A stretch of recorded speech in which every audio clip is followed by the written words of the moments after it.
여러분 안녕하세요. 다른 영상에서 댓글로 기업은행 인턴 관련 영상 다시 찍어주세요 라는 요청을 받아 다시 찍고 있습니다. 우선 저는 IBK 기업은행 인턴을 31기 학예 인턴으로 했고요. 2024년 8월에 진행했습니다. 제가 일단 IBK 기업은행에 지원했던 이유는 여러 가지 이유가 있는데요. 그 중에서 가장 큰 이유는 일단 사회적 실현에 가치를 더하는 은행이라는 점입니다. 기존 시중은행도 많지만 수익의 실현보다 사회적 가치를 실현하는 그런 기업이라는 게 저의 가치관과 일치해서 일단 관심이 갔던 것 같습니다. 두 번째는 기업금융에 특화되어 있다. 일단 어떤 은행이든 기업 대출도 진행하고 개인금융도 하지만 한 가지 기업 대출에 특화되어 있는 은행이기 때문에 사장님들을 실질적으로 도와주는 상품이나 정책들이 많기 때문에 정말로 사회적 기업임을 체감할 수 있는 그런 기업인 것 같았어요. 세 번째는 아까도 말씀드렸던 동반 성장이라는 가치관.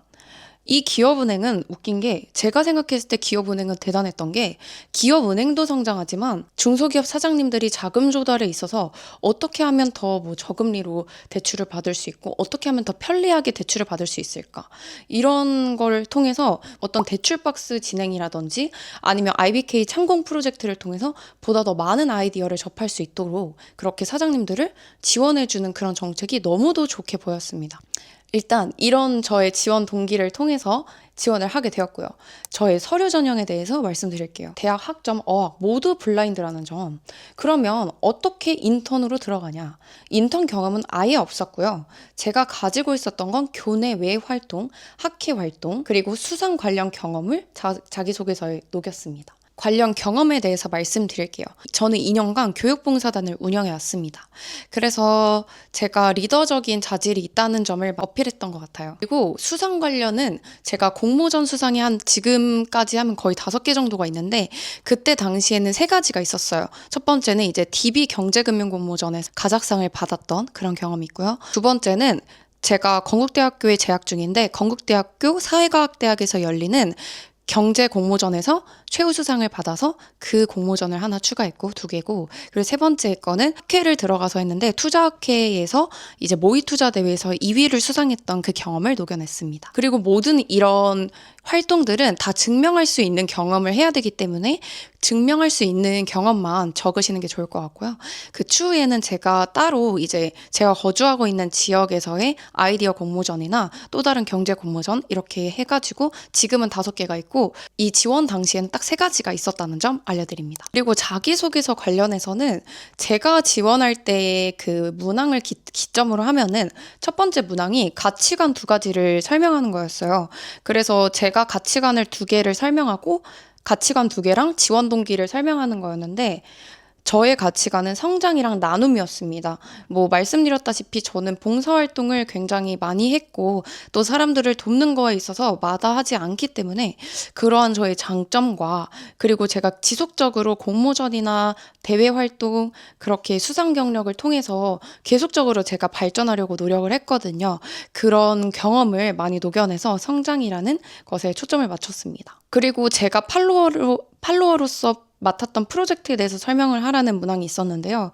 그래서 저는 실패 경험과 재도전 경험, 그리고 과정 속에서의 저의 역할, 그리고 성공 과정, 그리고 그걸 통해서 내가 배운 점을 많이 설명했어요. 그리고 세 번째, 본인이 겪었던 가장 큰 어려움, 그리고 이걸 어떻게 극복했는지를 쓰라고 되어 있었거든요. 그래서 저는 부족한 저의 역량과 개선하기 위해서 어떤 걸 배웠는지, 그리고 배움의 태도는 어떻게 개선했는지 이렇게 적었습니다. 그리고 마지막 문항이 디지털 금융 서비스가 모든 사람에게 적용되지 않을 수도 있다. 은행이 디지털 포용성을 개선하기 위해 금융 취약계층에 어떻게 다가갈 수 있는지 쓰라고 하셔서 저는 이 기업은행의 플랫폼에서 어떻게 뭘 개선해야 되는지 일단 궁극적으로 그걸 말씀드렸고요. 실질적인 해결책을 제시했습니다. AI 면접은 그냥 IBK에 내가 얼마나 적합한 사람인지 그리고 조직 문화에 내가 얼마나 적합한 사람인지를 조금 더 어필할 수 있도록 그냥 차분하게 본 것 같습니다. 그리고 다음은 면접입니다. 기업은행은 면접에서 굉장히 많은 기회를 줍니다. 일단 우리가 그냥 1대1 면접은 볼 수 있지만 다대일 면접도 볼 수 있지만 우리가 개별 면접 이외에 PT 면접이라는 걸 합니다. 저는 근데 이때 너무 감사했던 게 내가 어디서 PT를 하고 이 피드백을 받을 수 있는 이런 면접장이 어디 있을까? 이 면접장이 기업은행이기 때문에 가능한 이런 좋은 경험이라고 생각하고 편안하게 봤던 것 같습니다. 그리고 제가 면접 볼 때 항상 가지는 마인드셋이 있어요. 저분은 우리 아빠 친구다. 저분은 우리 엄마의 친구다. 이렇게 조금 더 마음을 쉽게 먹게 되면은 보다 더 쉽게 그리고 보다 더 긴장하지 않고 면접을 볼 수 있는 스킬이 생깁니다. 그래서 전 면접 복장 같은 경우는 저는 좀 딱딱하게 보이는 게 싫어서 머리는 그냥 이렇게 푸르고 갔고요. 그리고 위에는 니트 반팔. 그때 여름이었으니까 반팔 니트에 슬랙스에 반팔 니트에 슬랙스에 약간 슬림백 같은 구두라 해야 되나요? 그러니까 단정한 그런 하얀색 구두 신고 갔거든요. 깔끔하게 그냥 입고 갔습니다. 면접 과정에 대해서 말씀드리면 일단 첫 번째로 일단 로비에 갑니다. 담당자분들이 이제 호명을 하세요. 그래서 줄을 세우고 일단 올라갑니다. 그러면 대기실이 있어요. 그럼 그 대기실에 이제 조별로 앉힙니다.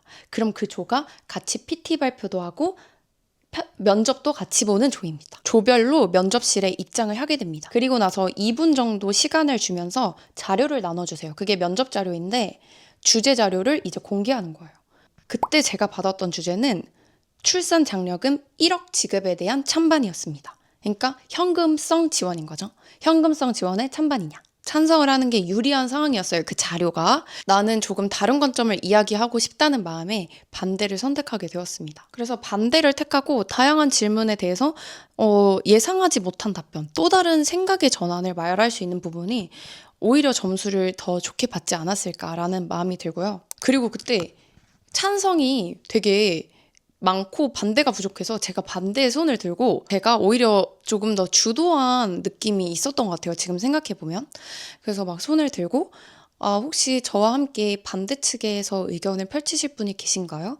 이러면서 함께 토론을 더 수월하게 나눴던 경험이 있었습니다. 그리고 팀별로 마인드맵을 그리기 시작하는데요. 그 반대랑 찬성이 이렇게 나눠져서 마인드맵을 그립니다. 브레인스토밍을 굉장히 많이 했던 것 같아요. 그래서 마인드맵을 완성하고 그리고 발표할 순서를 정하고 그리고 앞에 나가게 됩니다. 근데 여기서 종이를 주셨다고 했잖아요. 자료를. 근데 그 자료 종이를 보고 읽으시는 분들이 계세요. 근데 저는 개인적으로 자료를 보지 않고 그냥 나갔거든요. 이렇게 발표할 때 이렇게 해야지 내가 뭐 프롬프트를 본다든지 대본을 보면 사실은 신뢰성이 떨어집니다. 저는 지금도 아무것도 보지 않고 이야기를 하고 있는데요. 그때 당시에도 아무것도 보지 않은 상태에서 칠판에 마인드맵을 붙인 상태로 제가 이 주장에 대해서 어떻게 생각하는지 발표를 진행했습니다. 제가 경제학적으로 이제 답변을 했었던 것 같은데 이제 출산장려금을 현금성으로 지원하면 재정 부담도 증가하고 그리고 이제 우리가 예산을 국가가 발행할 때 어떤 부분에는 이 정도, 어떤 부분에 이 정도 이렇게 조금 균일하게 조금 균형 있게 배분을 해야 되는데 균형 있는 배분이 어려워진다. 그럼 오히려 이게 사회적 차별이 되지 않느냐라는 의견을 조금 제시했던 경험이 있고요. 오히려 이게 단기적인 유인 효과만 발생하고 장기적으로 유인이 안 될 수도 있다. 이런 조금 실질적인 방안에 대해서 이야기를 나눴었고요. 그리고 과도한 재정 지출을 하다 보면은 다른 부분에서는 사회적 후생이 감소하기 때문에 이게 근본적으로 정말 경제적인 측면에서 이점이 있는 정책이라고 할 수 있는가? 라는 의문을 던졌고요. 그리고 면접을 볼 때 쿠셔너를 굉장히 많이 사용했습니다. 일단 상대의 물음에 대해서 이제 차분하게 답변도 드리고 명확하게 답변을 드리고 그리고 지적해 주신 부분에 대해서 겸허히 수용하고 그리고 나도 어떤 의견을 제시할 때는 그냥 이기려고 드는 게 아니라 조금 더 그 사람의 말을 이해하면서 내가 다른 의견을 제시하는 거에 대해서 기분이 나쁘지 않게 쿠셔너를 많이 사용했던 것 같아요.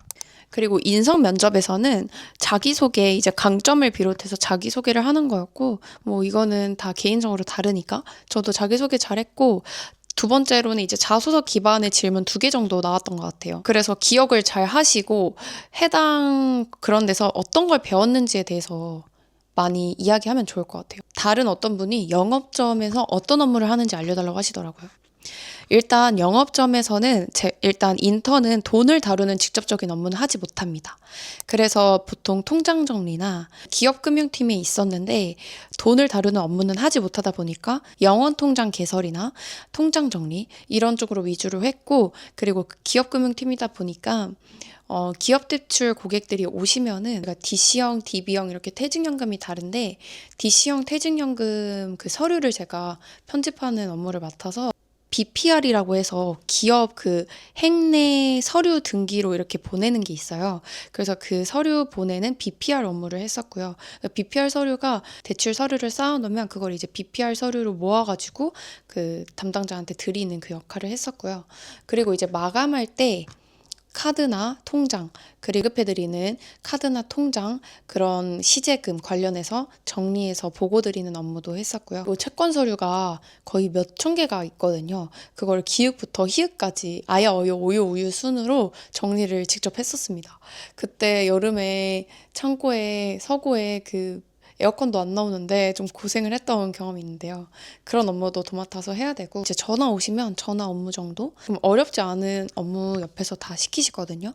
그리고 재무제표 보면서 저는 매출액 등록하는 업무도 했었어요. 그래서 매출액도 등록하면서 아, 이 기업은 어떻고 이 기업은 어떻구나 이런 정도 알 수 있었고, 리스트 이렇게 리스트업 해가지고 조금 더 일하시는 데 효율적일 수 있게 직원분들 도와드리는 업무 위주로 많이 했던 것 같습니다. 기업은행 인턴 관련 영상이 여러분께 도움이 꼭 되었으면 좋겠고요. 또 다른 정보 관련 영상 가지고 올 수 있으면 가져와 볼 테니 혹시 궁금하신 게 있다면 댓글로 저에게 질문해 주시면 제가 또 빠르게 갖고 오도록 하겠습니다. IBK 기업은행 제가 너무도 가고 싶은 기업인데요. 꼭 이번 인턴 붙으셔가지고 또 좋은 추억 그리고 좋은 경험 많이 하셨으면 좋겠습니다. 안녕.